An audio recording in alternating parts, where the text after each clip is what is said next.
What's up guys, Dave here from Red Dot Shooters, and today we're going to unbox a new gun I got, and it's not either of these. Alright guys, so you saw the title, you saw the thumbnail, you know what this video is about, but I have these other two guns up here just because I want to introduce what we're going to be talking about today. So if you've watched my channel before, you've seen my Glocks, my M&Ps and stuff like that, but aside from polymer guns, I do love heavy steel guns, especially ones that are chambered in 9mm, because they're just fun to shoot. They're just super easy to shoot, and I don't know, that's why I like them. Now, here's a couple of examples of heavy 9mm guns that I have. I've got my SP01. Love this gun, such a smooth, easy gun to shoot. I do wish it had an optic on it, but it doesn't. Maybe I'll get it milled for one, or maybe I'll just keep it like this. I don't know. Ugh, fly. But really heavy gun, and it's just a joy to shoot. Another one right here. You can see it's a 1911. It is chambered in 9mm, and it's a Remington R1. I bought this gun years ago, and I actually did it with money that I won. So my friends and I, we do fantasy football, and there was one year that I won. It's kind of a miracle, I guess. But one year that I won the fantasy football league, I got the money, the prize money, and I used it to buy this gun. So this is kind of my trophy from my one winning year of fantasy football. But yeah, this is also a cool gun. It's a kind of it's a budget 1911 in 9mm. Up until now, it's the only 1911 that I owned. I have shot others, but this is the one I own. And yeah, I like this gun. Very smooth shooter. Good sights on it. Fiber optics. Again, I wish it had an optic cut, and I also wish it held more than like 8 rounds. So yeah, I'm not really a 1911 guy, but I do like them, and because I've always liked them, and because I've always thought, man, I wish I had an optic, and man, I wish I had more rounds, well, that kind of brings us to the new gun I got, which, again, you already know what it is, but let's get to it. Alright, introducing the Springfield Armory Prodigy. Oh, let's see it. Alright. I have already unboxed it, but this is kind of what it looked like when I actually got it. You can see we got a 17 round mag here, which is good. You get this stuff right here. You get an optic plate. We're going to talk about this in a minute because I kind of have a bone to pick. But you get an optic plate, which is a good quality optic plate. It's just, well, we'll talk about it. You got your stupid lock that comes with everything. And then you have these, which we'll talk about that too. Alright, let's get to the gun. First of all, I really like the kind of pistol rug that they give you. I don't know, makes it easy to take the gun out. Would be nice if it had a handle or something, but it's way better to have one of these than the big plastic boxes, because you could use this to take it to the range. I mean, I could put this in my range bag along with other guns, and I'd prefer a range bag like this with every handgun that I buy. Let's open it up.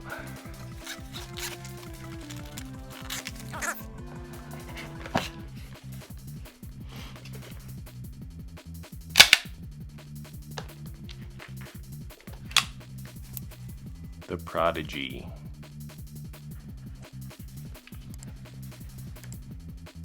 This gun has been on my wish list for a while. I was waiting to get one because if you're watching this, maybe you know, maybe you don't know, but a lot of these guns had problems when they were first released. And that's actually something you should know, or if you've been around the gun community for a while, it's something you should notice. When guns are first released, they always seem to have problems. So never buy the first batch of guns, basically, is what I'm trying to tell you.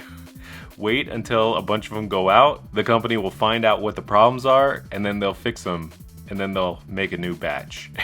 Now, I'm saying all this, I think this gun will run 100% when I do take it out. I have not taken it out and shot it yet. I think it will shoot 100%, but I could be wrong. I think that Springfield has fixed the problems that they had with these when they initially launched them, but I don't know. I could be wrong. We'll find out when I take this thing to the range and actually shoot it. But for right now, I'm really excited about this thing. It's a 2011, no, it's a double stack 1911 with the modular hand grip in 9mm. You can see I opted for the 4¼ version. I almost got the 5" version. I like both. I think both look really cool, so I don't know, I just chose this one in the end. Maybe I'll end up, if this one goes well and I like it and it runs well, maybe I'll end up getting a 5" as well. But yeah, this thing looks awesome. Springfield did a great job with the look of this gun. I mean, it just looks so cool. Even the text that they use, it's a very handsome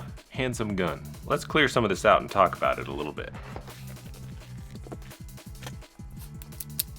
So yeah, the Springfield Prodigy 1911 DS double stack. You can see that the magazine I have in it is the 20-round magazine. I'm gonna have to look around for some more mags. I think you should probably have around 5 mags per gun. That's kind of my standard, but this will be fine to start off with, these two. First impressions for me, guys, are good with this gun. I love the way it feels in my hand. I love the weight. You know, again, I like weighty guns. They're really fun to shoot.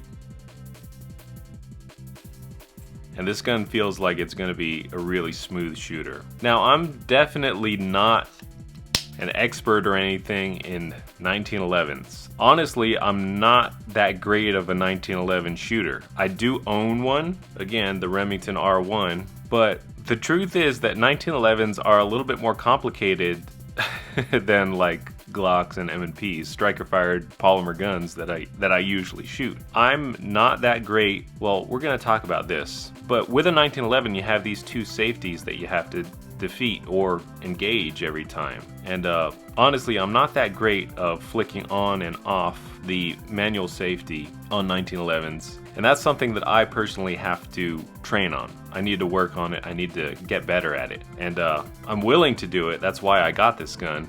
But, you know, that's something you should keep in mind when you're getting a more complicated system. Again, I'm not used to flicking on and off safeties on handguns, so that's okay. I'm gonna practice it, I'm gonna get better, and I'm gonna learn the weapon system. Now, right off the bat, some of the things that I have noticed that I've liked about the Prodigy over my Remington R1, and again, this is a much less expensive gun. I'm not comparing these two, I'm just kind of in general using this to give my thoughts about the Prodigy. So one thing about this gun is it's kind of stiff. It's not stiff, but it's heavy. Whatever spring they use to push in this grip safety is kind of heavy, and there have been times when I shoot this gun that I don't get a good grip and it's sticking out and I can't pull the trigger. And honestly, for years I thought that's the weight that all these grip safeties were, like stiff like this one. But with this one, it's pretty light. It's definitely much easier to press in than this one, but it's also not accidentally gonna go in. And I have dry fired this gun a little bit, and not once, even moving quickly, have I gotten a bad grip and not fully depressed it and not been able to press the trigger. So the weight on the grip safety, and I've never heard anyone talk about this. Maybe people just know. Maybe 1911 guys just know, but I didn't know. The heavy spring they have on this one, it makes defeating this grip safety, even though it has the bump, harder than it does on this one. So right off the bat, that's one thing that I really love about this particular 1911, the Prodigy. That grip safety is really easy to defeat if you got a decent grip. It doesn't even have to be a perfect grip. And again, with this one, I have to have a perfect grip every time, otherwise I might not fully depress it. So that's kind of annoying about this gun, honestly. And I don't think I'm gonna run into that problem with this one. Aside from that, another thing I told you about this gun that I wished it had was an optic. And obviously the Prodigy has an optic cut straight from the factory. Now, the iron sights that you get are really good. In general, I like taller sights anyway. I don't know why, I just find them more enjoyable to shoot with than low sitting sights. So even if I was just gonna keep this as an iron sight gun, which I'm not, these sights would be great. They're tall and you got a green fiber optic and blacked out rear, which is always the way I prefer my iron sights. I want a fiber optic red or green front, I don't care which color, and then a blacked out rear if I'm running irons. Now, because I'm gonna put an optic on this, I kind of wish the front was blacked out, but it's fine, it's not a big deal. And here's the thing. The Prodigy does come with a very nice optic plate And you can see the optic plate has a rear sight on it, which is perfect. I definitely want to have backup iron sights on all my pistols with optics. But yeah, the plate is really nice. Feels like good quality steel. But the problem with it is that it's set up for the Springfield Hex Dragonfly, which I've never used that sight, but no one seems to like it. Some people seem to tolerate it if it came on their gun, but no one seems to go out and really like that red dot. I've never tried one, so again, maybe it is a good sight. Maybe you have one and you like it, and if so, let me know in the comments. But in general, most people don't really like that sight, so I wish they would go a different direction with their included optic plate. If they're gonna include one in the box, it would be nice if it was an RMR cut, because that's gonna give you probably the most options out of all the footprints. Or a lot of people kind of complained about the way Walther is doing their optic plate system, where you have to request it after you buy the gun, and I've complained about that too. So I'm not like throwing stones at anybody, but I honestly think that would be a better system if they just did it like that, rather than include the Hex Dragonfly optic plate with every gun.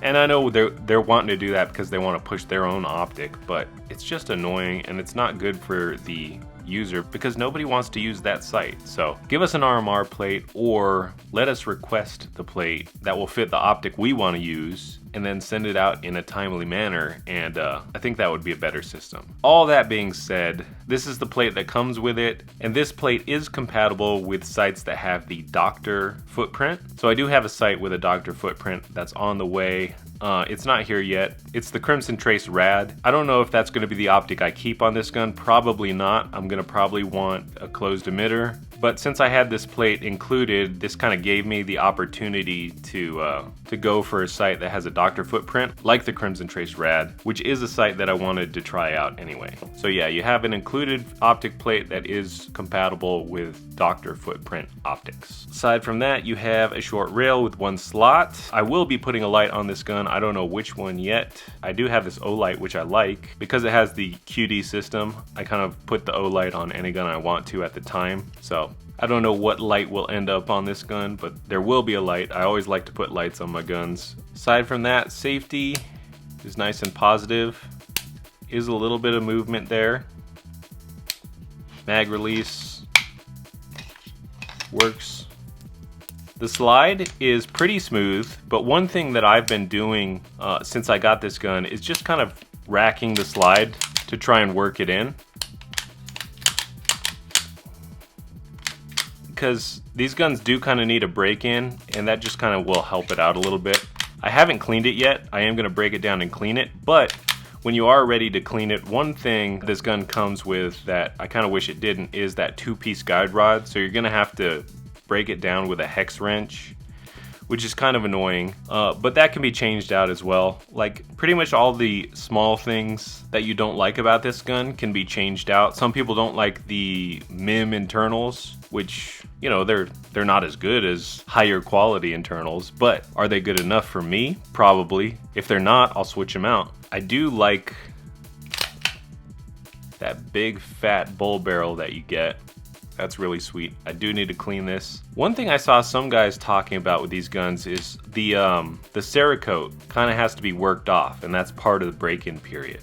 So if you can work it, if you can rack the slide yourself and kind of work it out, I think that will help the break-in of this gun move a little faster. The grip feels great to me. I really like the texture they have on here. It's grippy, super grippy, but it's not abrasive. Sometimes the grips, when you hold them down, they just hurt. But this one just feels super grippy, but it doesn't hurt you. And it feels really good in your hands. Very ergonomic.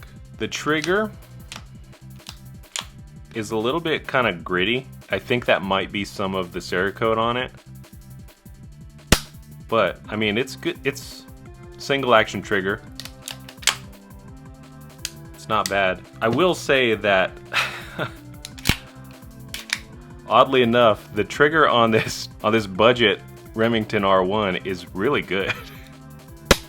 I think it is better than the one on the Prodigy, but the one on the Prodigy is fine. I mean, it's better than a striker fired trigger that I usually shoot, so I think it's a good trigger, and I'll probably have a better opinion of it when I actually take this thing out to the range and shoot with it, which I'm hoping to do very soon. But yeah, other than that, there's not much else I can say about it right now, other than I think it looks amazing. Again, they just nailed the way this gun looks. It's clean, it's simple. I think they did a great job with it, and as long as it runs reliably. So that's something we're gonna find out. If it's not running, we'll figure it out. We'll get it running. I'm not too worried about it. I think it's gonna be just fine. But I could eat those words. Anyway, guys, that's all I have for this video. Just wanted to show you my new gun, and I'm excited to take it out and shoot with it. Please like and subscribe if you haven't already. Thank you for watching, and hope you come back for the next video. See ya.